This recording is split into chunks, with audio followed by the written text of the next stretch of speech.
Okay, good. It's afternoon now, as long as everyone's in the Eastern time zone.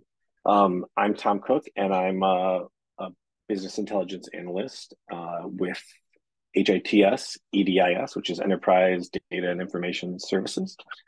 And you know, I kind of have been running the Tableau server for a long time now, and as well as being a customer of the Tableau server. So I was asked here today because I guess people wanted to know more about kind of dashboarding tools and options that were available. Um, and some of this stuff is available at the whole University of Michigan level as well as at the Michigan Medicine level, and we'll get into that towards the end there.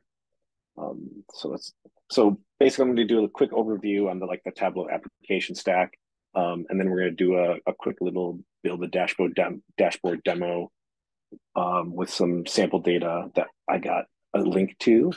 And then, I'll probably also demo a couple built-in dashboards for cool examples because it's hard to build a really cool demo on the fly.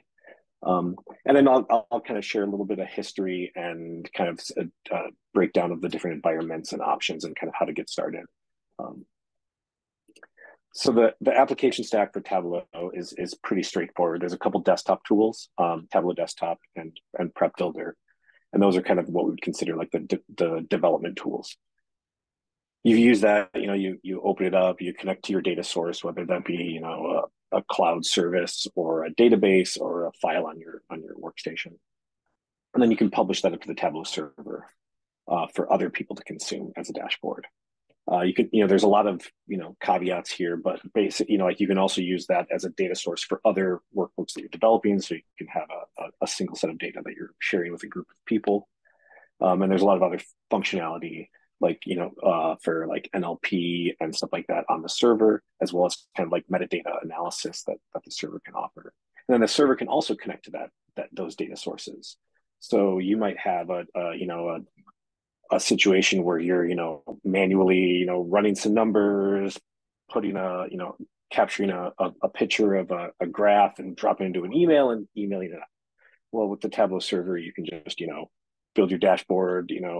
Assuming the data updates, you set a schedule for when that data is going to update, and then whenever a user goes out there, they can either get an email or by manually clicking into it and see a most current version of that data set, so that you're not having to kind of be the weak link.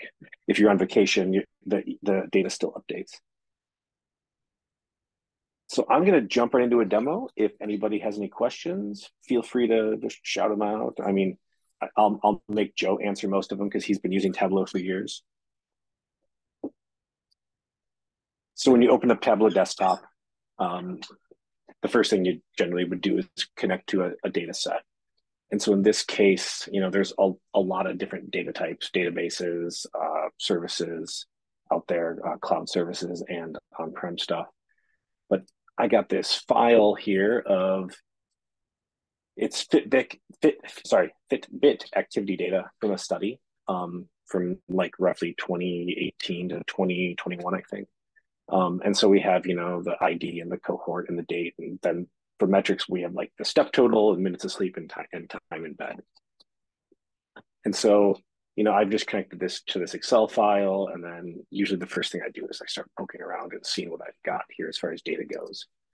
So I'll look at it by date and then step total, but we want to average that. So I'm going to change the aggregation to average. And then just because, we'll switch it to a line graph, and then I'll expand that out by quarter, month, and then day. And so the first thing I look for, like there's a gap. It looks like there's no data after August 25th. Then it starts back up in September 8th. So, as an analyst, sometimes that those are the things you first need to work on. Is people typically find that like the data is always the hard part, right? And so if this was my data, I'd probably try and start going, why do we have this missing week of data in here? Did it get excluded from the file? Is the potentially the date field is not formatted properly and it's not being imported? So I'd look into something like that maybe. But so there was a football question earlier, and so I promised a football tie-in. So here I have like student step counts. And so my question was, what kind of drives those step counts. And so I found a list of football games. And so I'm going to jump into the other development tool here, Tableau Prep. And this is kind of a lightweight ETL tool. It can do some cleansing, some ETL stuff. So in this case, I've connected to an Excel file of football games. And if we load that, we can kind of see how the data is formatted. We've got a date, we've got an opponent field that tells us if it was verse or at, and then the result if it's a win or loss. And so, but I want to do a little bit more to make it easier so that I can do some analysis on it. So I created this clean step. And so here I can actually drill through like all the changes that I've already created. So the first thing I did was I looked at the opponent and, determined if it's an away game or a home game. And then I stripped out that part. So I have the team name that we were playing. And then I removed the old one with the two combined. And then what I went through is like, there's that cleanup because data is always messy, and especially when it's scraped off of a website. So I, went through and I cleaned up some stuff. So like for Michigan State,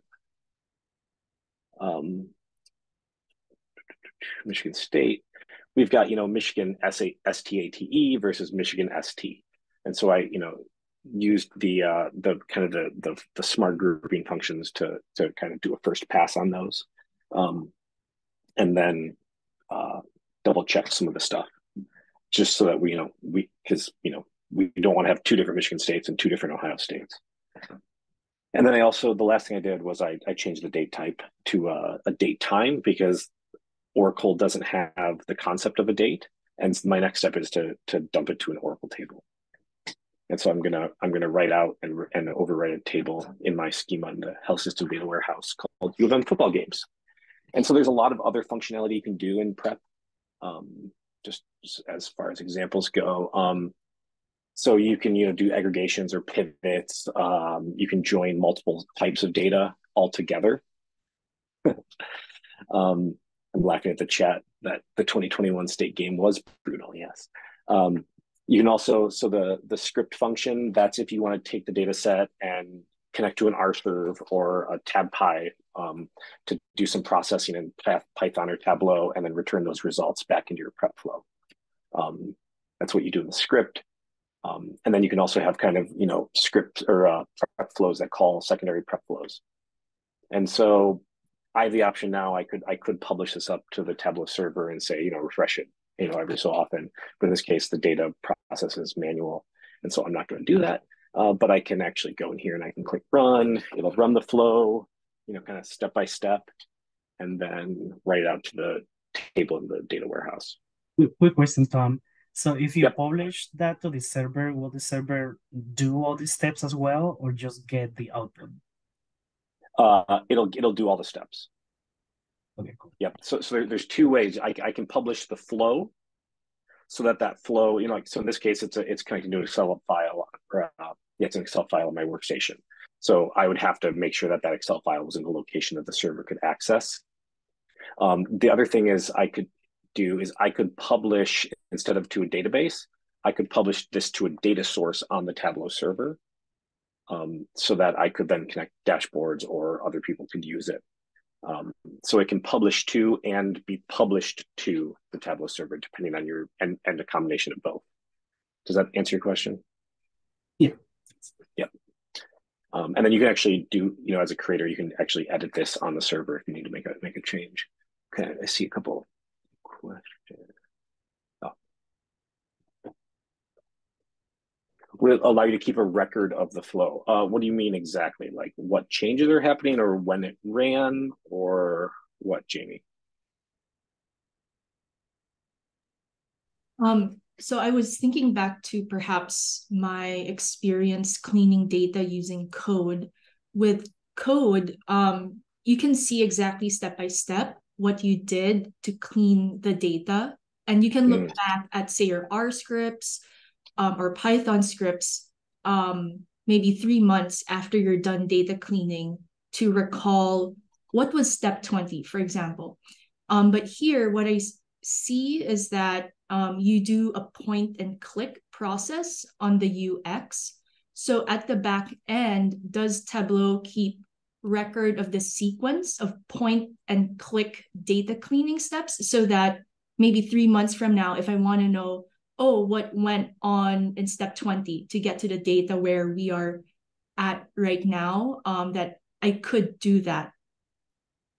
Yeah, you can look at kind of a run history first off, and then you can usually revert to there's some built-in revision histories in Tableau Server, so you can pull down that. So like if you made a change since that run, a month ago, you'd have to look at how that flow looked then, and then you could open it up and kind of click and click. Now the caveats there are, it depends on what, if the data in the source data has changed, because it's not keeping an entire record of all the data, all the steps along the way, because that would be potentially a huge amount of data stored.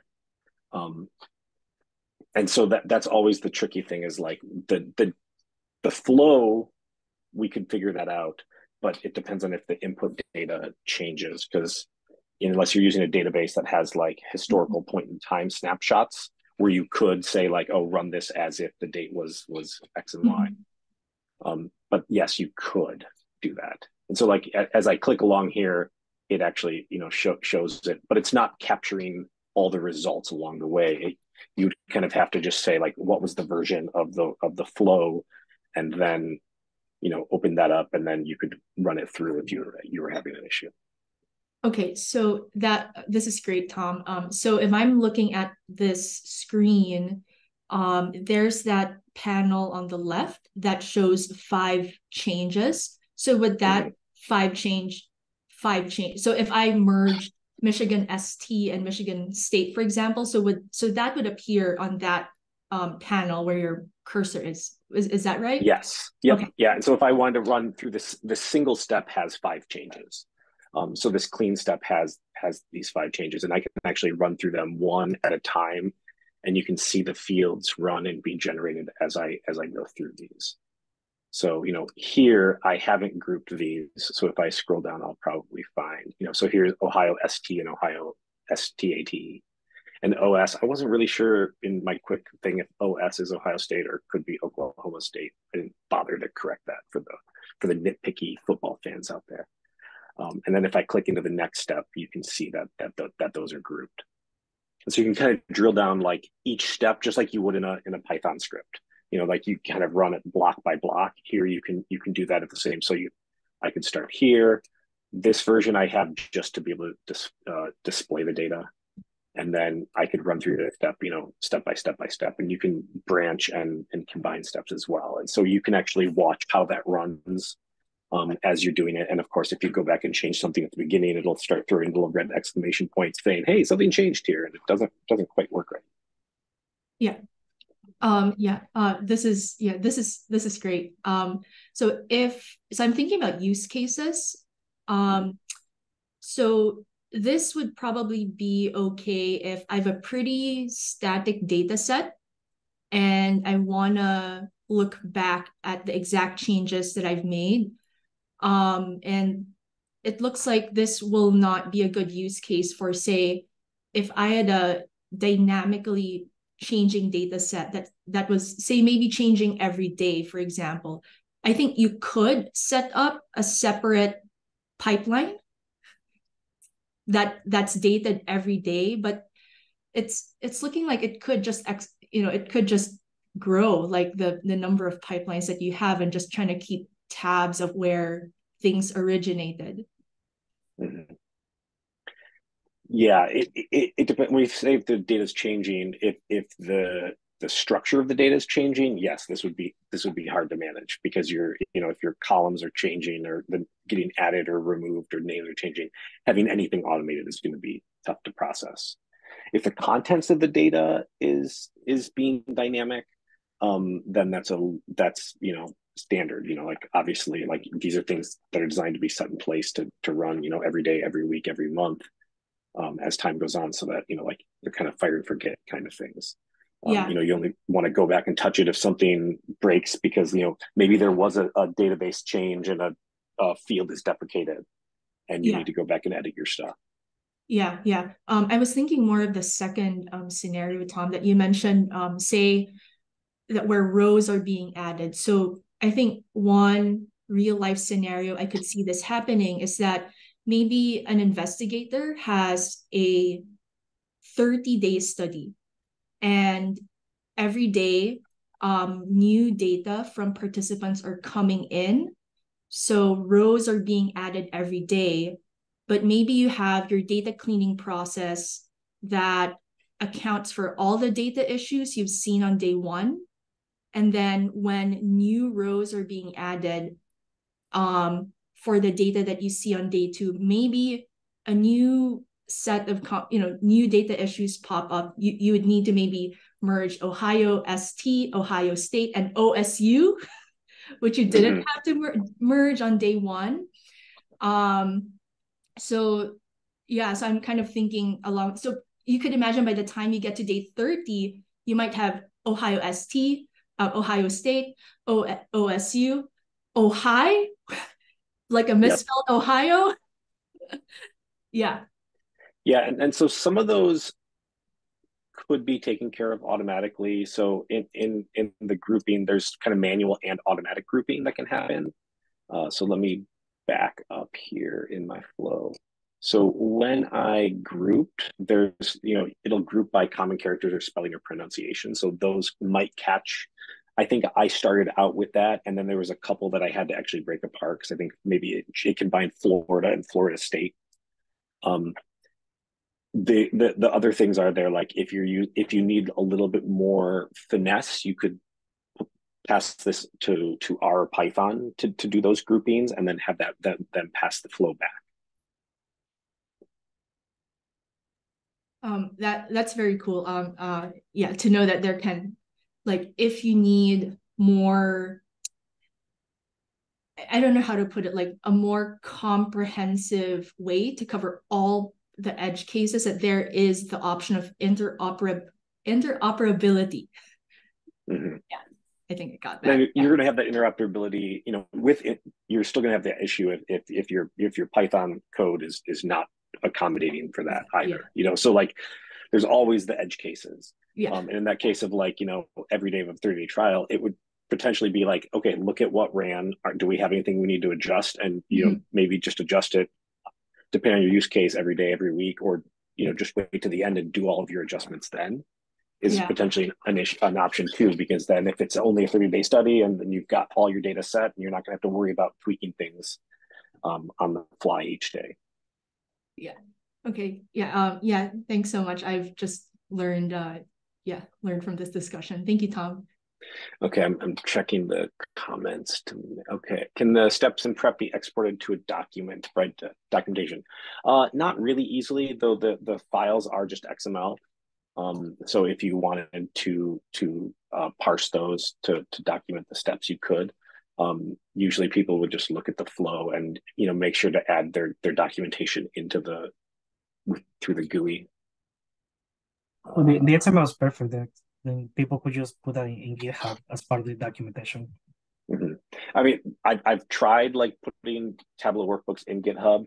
The problem is because it's generated, the looking at the diff is not easy, because it's sometimes the order changes around based on how you change things, and you might close a workbook and the orders might change, so it can get a little messy as far as like trying to analyze the differences in the two XML files.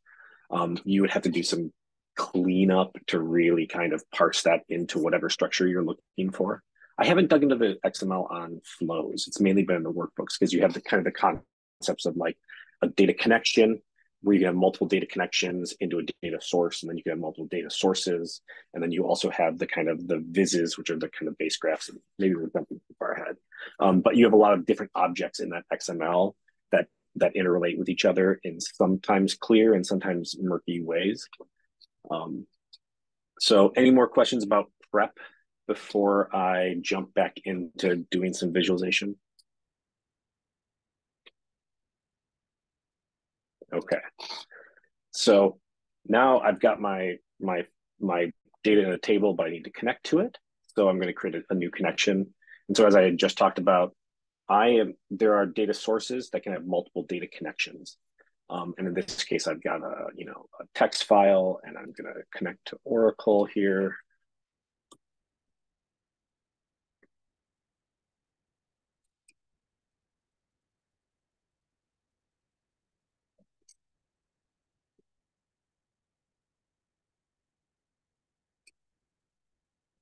Then I'm going to grab my U of M football games table and drag that in. And right away, it looks like it typically will guess your joins based on kind of the, either previous experience or based on matching. In this case, it's trying to join the date to the date, but I've got a little error message here. So it's a type mismatch. Oh, so one's a date and one's a date time. So I've got to change that to a date. And we'll do a left join because I want all the days. Okay. And so now I've kind of got my data set up how I want it. I can also, update this right now, and I can see, you see the one is blue and one is orange, and it actually color codes the field so it knows where that column is coming from. So in this case, all the football stuff is null except for on days when there's a football game. As we scroll through there, do a little preview. If we want, we can also rename fields and stuff like that here. We can hide them or do some calculations. So I've got my first graph, but now I can see that I've got Tableau's kind of treating them like tables. If you had multiple tables joined together, you'd get a similar system where, like, we have our football games data and we have our sleep data. So now I can, look at these. So I'm wondering if students walk more on home games, because I figure they're walking up from their dorms all the way across Ann Arbor to the football game and back. Maybe they're walking more on, away games as well, because they're walking to parties to go watch the football games. So we're gonna see if we can figure this out. So that's switch this to average, and then we're gonna, because we want this for each individual date, we're gonna add the date to the level of detail, and we're gonna change it to the individual day. And because we've researched people, I'll throw it into a Gantt chart. And so now we can see kind of broken out by nulls would be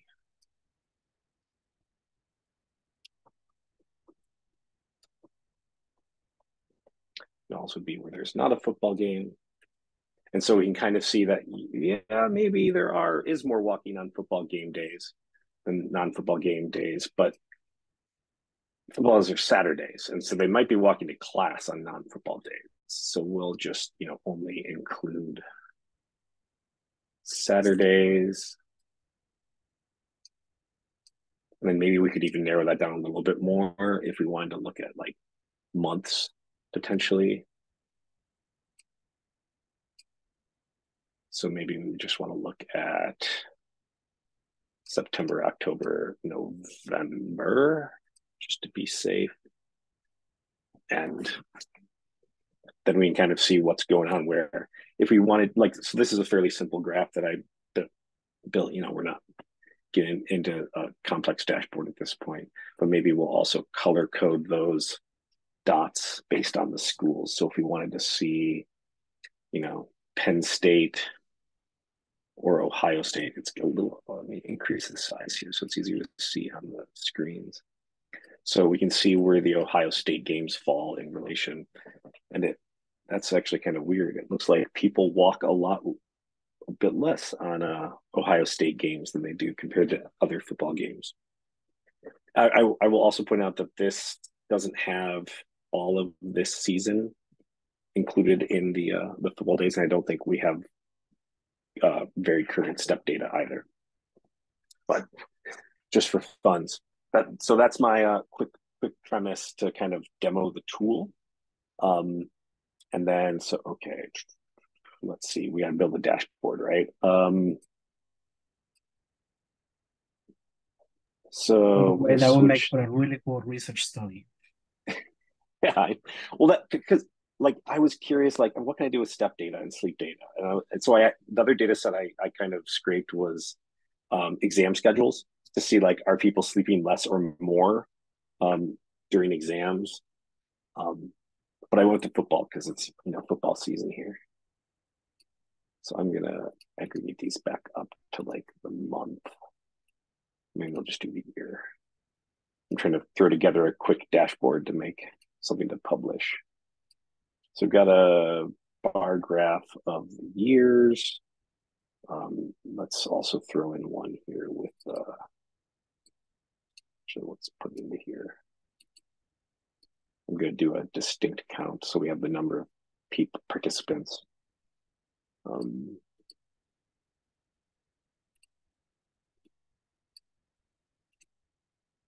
that's the cohort I want to actually be like.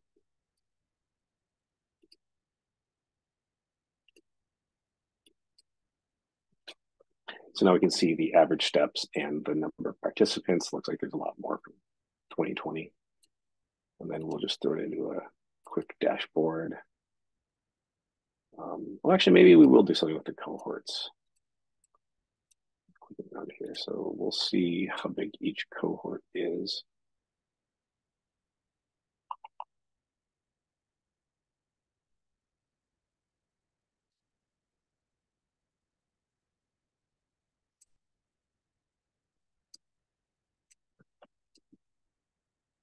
You can use this to filter too. So I'm just going to kind of combine these different dashboards. Hide that for a second here. And then once I've created a dashboard with multiple graphs in it, you can actually, there's a shortcut way to do it, to use things as a filter. So if I wanted to just look at cohort 1 or cohort 4, I can actually drill down into these just kind of like from the end user perspective this way and see, and the data will update. Also, if I wanted to do it, I don't know if this will be useful, but like what's going on with this Hawaii game on September 3rd, where apparently everyone walked a lot, I can kind of see that like that was driven by cohort 2. And so you can customize how these things filter on the dashboard actions. So as you're clicking around, you can do stuff. So now that I've created my super cool dashboard on students' Fitbit habits during football games, I can publish this to the Tableau server.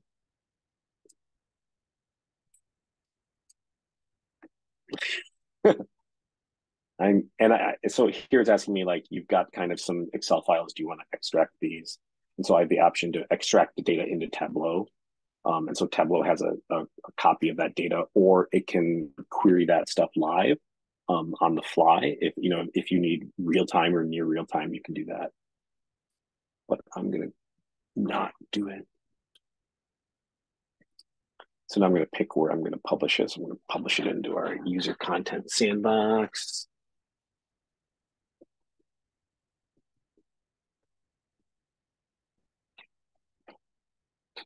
Oh, Joe, you've got fun questions here. Let me finish this up and I'll answer your question. In this case, I'm only going to publish the dashboard, and I did not actually rename any of these, so it'll just be called dashboard 1. And then I'm going to set my permissions for the various data sources here. So I've got my HSDW account, and I'm going to embed my credentials so that doesn't prompt every user for an account on the HSDW. And then we're going to click publish.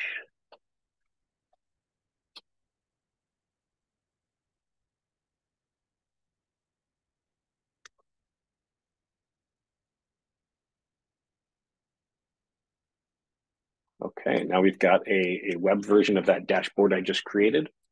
I can grant access to level 2 usernames or groups, and people can go in here as that data in the data set updates, because it's right now it's connecting live. So if I added a new football game in there, it would automatically take in, and so they get that same sort of filter functionality right in the browser. And they can, subscribe to this to get a daily snapshot of this in their email. And so let's see what questions we've got. Okay, so Joe's asking, I heard the Tableau is updating their licensing model for perpetual desktop licenses. How will that impact us as end users? What kind of license do you have right now, Joe? I thought it was a perpetual desktop license. Okay. So for years, so the background, we'll get into this a little bit towards the end when we talk about like the different infrastructures. But what you need to know, Joe, is that nothing's going to change for you financially, like for your department, until 2026.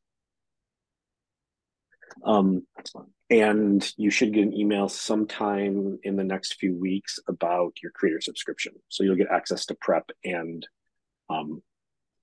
Tableau Desktop.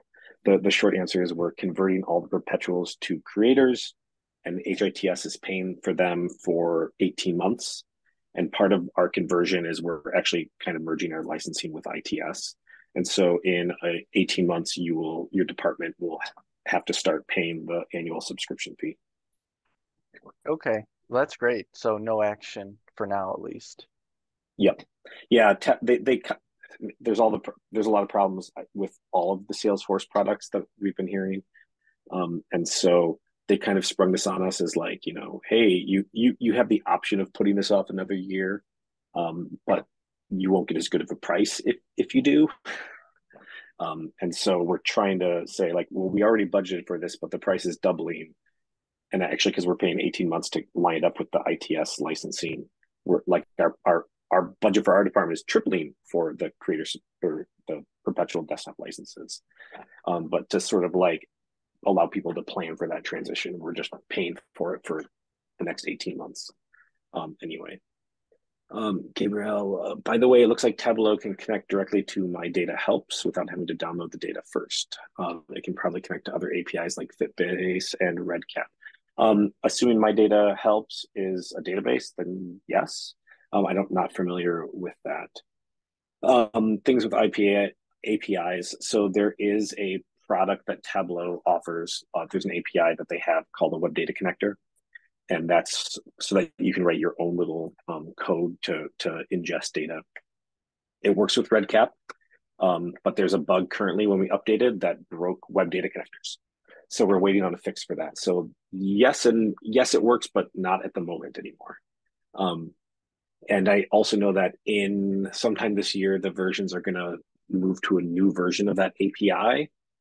And I don't know what RedCap's timeline is on updating their connector to be Web Data Connector 3 compliant.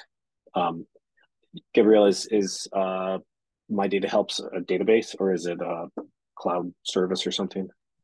It's a cloud service. I think you can access it through S3, like Amazon S3, and they have instructions how to connect Tableau to it. Yep. Yeah, that makes sense. The Web Data Connector things are extract based, so you don't get live, so you have to refresh that data.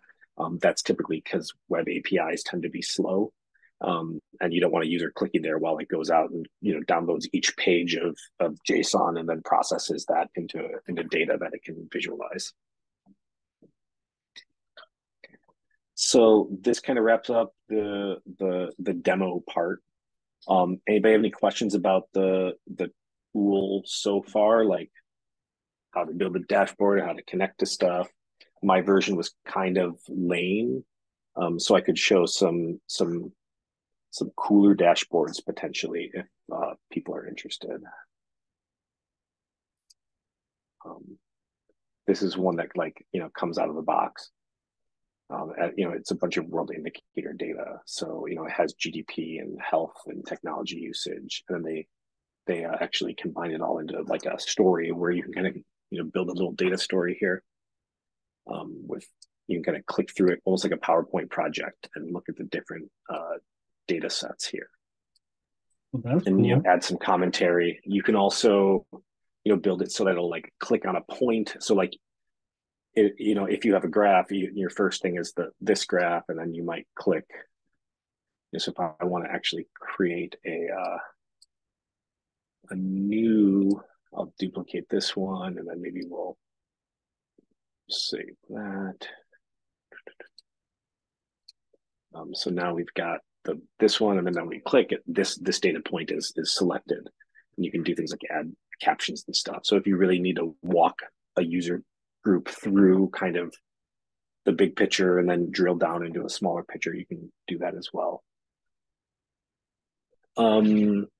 Victoria asks, what support is available to investigators to learn how to build dashboards, and what type of license is required to build them?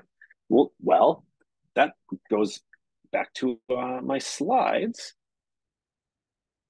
I will get to that in 2 slides, I guess. So here's kind of a really bad timeline of our Tableau infrastructure. Back in 2011 revenue cycle set it up because they realized there was going to be some gaps in the out-of-the-box Epic reporting, specifically in regards to things like non-Epic data. And so in 2012, they launched their first dashboard. Eventually, ITS put together a consortium of users who wanted a Tableau server available to all of campus. And they've since opened it up to everyone, so it's not consortium funded. And then in 2016, 2017, MCIT, MSIS were smashed together into HITS. And the group that owned the Tableau application moved from, to MSIS for 6 months and then into HITS. And it, as it became more of an enterprise tool, at that point, I think 20 or 30 different other groups were also using the revenue cycle Tableau server. But in order to kind of like institutionalize it, they moved it into HITS. And so we've been holding on to it ever since. And then we increased capacity in 2017 and again in 2021, because it turns out everyone wanted to look at all the COVID dashboards. And it was on bronze service tier at the time, and we were getting a little nervous. And so we tripled the capacity of it at that point, I think. And so as far as I've got a slide with resources and licensing. So there are 2 server environments at University of Michigan. One that's hosted by ITS, one that's hosted by HITS. There's some nuanced differences based on capacity and functions. The Michigan Medicine one has a higher level of service. It has more of the add-ons. So you can't schedule prep flows on the campus Tableau server. You can get a PHI compliant environment on the campus server, but it has to be a standalone sandboxed environment. Where on the Michigan Medicine environment, it's all it requires level 2 and VPN or on-prem network, and the whole thing allows PHI. And then we also allow every employee at Michigan Medicine to publish content, where in campus you have to go through process to request to be added to the groups. And so as far as resources go, I've got some links here that I'll give the slides to whoever needs them. There is a class that ITS offers. It used to be once a month. Now it's kind of hit or miss. That's kind of like a 1-day Tableau desktop class that walks through kind of the things. Tableau has a lot of great also stuff online. We have a community of practice at both Michigan Medicine and at the U of M as a whole level. Our Michigan Medicine one is Pterodactyl. It's people of the extremely roundaboutedly acronymed Data Analytics Club that you love, is what Pterodactyl stands for. And it's not just Tableau. Neither of those are Tableau specific, but there's a large group of Tableau users that,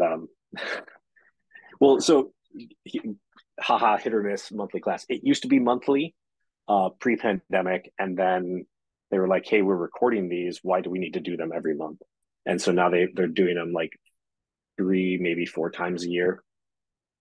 And there's also the recordings that are available, and links to those are available in the Michigan Medicine Tableau Starter Kit, which has kind of the vendor provided tracks on how to build stuff, as well as a bunch of the weird Michigan difference stuff, such as how do I pick this, or what do I use for this sort of situation, or how do I connect to this database? As far as licensing goes, so Michigan Medicine, if you click that first link that I will send out, the Tableau catalog item, there's an option to request licensing assistance, and we'll give you a license for 18 months. And then you'll end up, we need to pay, I think it's currently about $600 a year for the developer license. For people to look at your dashboards, that's free. That's provided and funded separately. We also, there you can, if you have a core image workstation, you can click the boxes and they'll just push the desktop packages to your computer. When we upgrade everything, they'll automatically get upgraded along with that. And then we also offer Tableau doctor sessions, which are kind of like 30-minute consults for like, hey, I have this issue.